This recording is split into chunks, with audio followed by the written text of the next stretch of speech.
that deals with managerial issues in the party and also issues of policy. We have a comprehensive meeting today, and we have a statement which is going to be read to you by the Secretary General, Honorable Edwin Sifuna. Thank you, Your Excellency. We proceed straight to the statement of the Central Committee meeting of 2nd July 2024, and it is titled, "This is Kenya's Last Best Chance." The Central Committee of the party has this morning held a meeting to deliberate on the ongoing crisis in Kenya. This meeting is happening at a most difficult time for our country, given all that has happened in the last few weeks. We are acutely aware that many families are still in mourning, having lost their loved ones, with civil society groups estimating that over 30 young Kenyans fell to the regime bullets in the course of the street protests. Many of these families are yet to bury these victims. On behalf of the entire ODM party, the Central Committee extends its deepest condolences to all those who have lost their loved ones and pray that God will comfort them in this time of tragedy. We also know that many were injured and some are still in hospital. We wish all of them quick recovery. We are in awe of the Kenyan youth who, through their unity of purpose, have stood with their fallen colleagues and raised vast sums of money in very short times to pay hospital bills for the injured. As a mass movement that has been on this journey of true liberation for a long time, we know how difficult it is to achieve some of the things that we have seen you do. You have absolutely earned our respect as a party, and we salute you. As believers in the right to peaceful protest as enshrined under Article 37, we condemn in the strongest terms possible the abuse of police power in the deployment of violent suppression techniques on innocent and armed protesters. Our position is that no one has to die in exercise of the rights under Article 37. We further condemn the ongoing arbitrary abductions of innocent Kenyans who are carted away in the most violent and inhumane manner and held incommunicado for days. As we speak, the reports are that upwards of 50 individuals have been illegally abducted and their whereabouts remain unknown. To make it worse, it is clear that no one in government is ready to take responsibility, to render an apology, or to make amends. The head of state himself has tried to distance his regime from these killings, injuries, and abductions, instead conjuring up theories when everyone can see the blood on his hands. We have the most callous, insensitive, and obtuse regime in the history of Kenya. It is no wonder that chants of Ruto must go are ringing out all across our land. Government must never abdicate its responsibility to protect life and the property of its citizens. And if it does, as Ruto has done, it deserves to go. As a party that was founded on the tenets of social justice, we shall walk the journey of bringing about justice and accountability for all of the regime's crimes since they took power. We stand with the people in their quest to liberate themselves politically, socially, and economically. Kenyans asked us to stand with them against the punitive tax proposals in the finance bill, and we did. Of the 115 members of the National Assembly who stood with the people and voted against the bill on the floor, 73 were in fact members of ODM. We applaud these great patriots and thank them for being true representatives of the people. As a party, we celebrate you for being on the right side of history, and the party has charged the Honorable Opio and I and the Whip, Junet Mohammed, to convey this message to each individual member who stood with the people of Kenya. Sadly, a few of our members went against the wishes of the people and sided with the oppressor, and we will speak to the consequences shortly.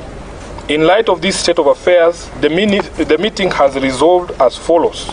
Number one, that it is time for all of us in the political leadership to begin to listen. Listen to what the people are saying and not to our own voices. The young people have spoken in plain language that should be clear to everyone. Let's not be vague. let's just do what the young people are telling the government to do. Number 2, we consider this to be Kenya's last best chance. The youth have given our country our last best chance. We either seize it and swim with it by implementing all their demands, or we ignore it and sink the country altogether. Number 3, that the Kenya Kwanza regime must take full responsibility for all the deaths, injuries, and destruction of property arising from the violent suppression of peaceful protests. The president must publicly direct his security organs to forthwith seize the ongoing abductions, an exercise that we believe is being undertaken with his full approval and the approval of the state.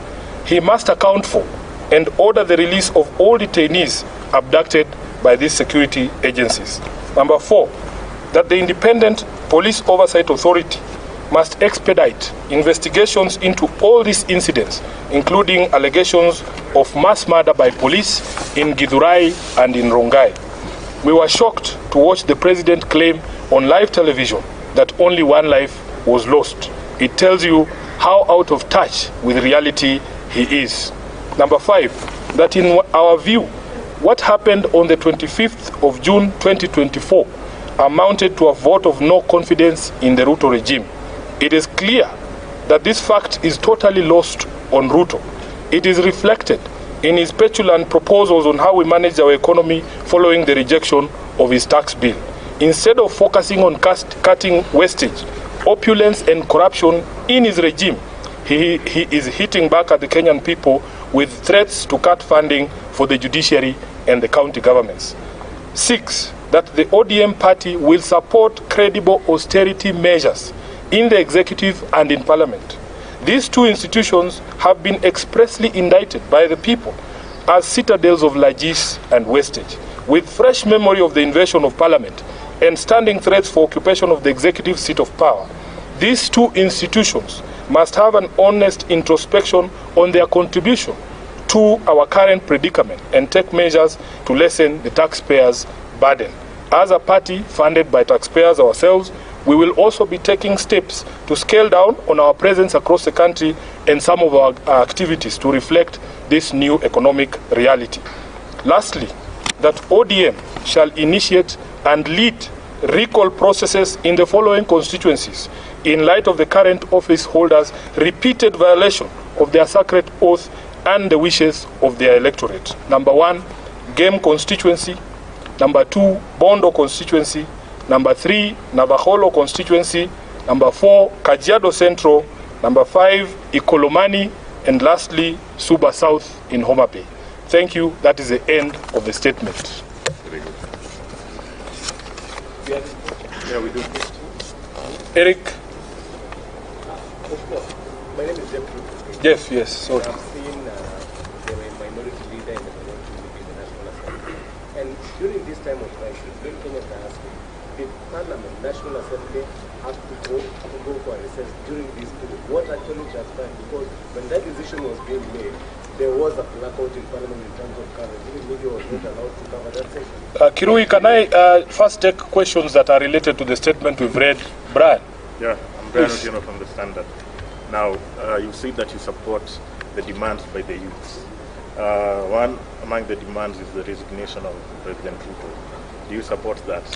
The youth have spoken in clear and certain terms. Let us not pretend like we don't hear what they are saying. You have heard it, we have heard it, Ruto has heard it. Yeah. Next question. Yeah, the second question was that the kind of environment that the president is enabling right now, the suppression through police, do you think it supports his calls for dialogue? No, because nobody believes what the president is saying. His actions and words are totally different. And what we have called for in our statement, first of all, is he must publicly speak to his police, publicly, and tell them that he knows what they are doing and Kenyans have asked that he stop. So if he doesn't stop that, really, there is really nothing to discuss. Many of the people he's looking for to have a discussion with are actually in custody. Yeah. Let's look. Yeah, like you have listed some 5 constituencies that you are going to initiate the recall to. 6. 6. Yes. And we know they are not the only ones who voted yes from the party. how did you arrive at the 5? And then secondly, yes, the criteria was very simple. In our statement, we have said repeat offenders.